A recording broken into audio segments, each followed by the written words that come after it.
Alors peut-être pour terminer, parce que dernière question, alors je ne sais pas si tu pourras répondre ou si tu as envie de répondre, mais parce qu'on a parlé du travail du fond qui Ouais. t'accompagne, enfin pour tes choix, enfin ou des grandes enfin c'est quand même des changements de vie énormes en fait, hein, c'est pas des petits choix sel ou poivre, c'est vraiment Mhm. des grands caps.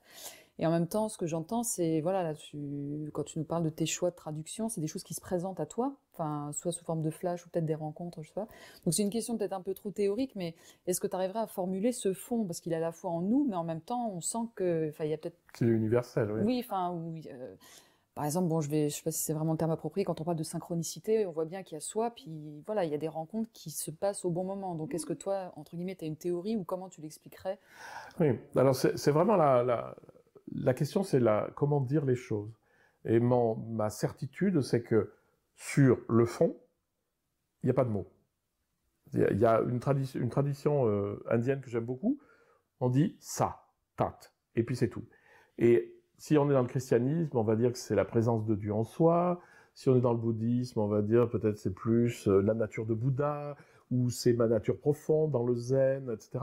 C'est un espèce de point central dans l'être, dont on ne peut même pas dire si c'est un état, un flux, une manière d'être. Enfin, on peut pas tellement dire, mais il y a quelque chose.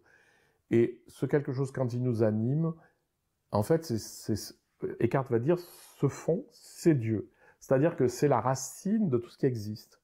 Et donc, lorsqu'on est branché sur la racine de ce qui existe, eh bien, en fait, tout est cohérent. Parce qu'il y a une cohérence colossale. Et c'est aussi pour ça que Eckhart, par exemple, et le Patanjali, tout le monde, on va arriver sur un chemin de non-dualité, c'est-à-dire pour faire un avec cette source. Et alors, du coup, on peut parler même plus de synchronicité. Toutes les choses se font parce qu'on est branché sur la réalité, quelque part, qui s'exprime dans tout ce qu'il y a autour de nous et qu'il n'y a rien qui soit laissé au hasard. Tout est parfait. Eh ben, continuons. Voilà. Merci. Bah, merci beaucoup, Laurent. Merci.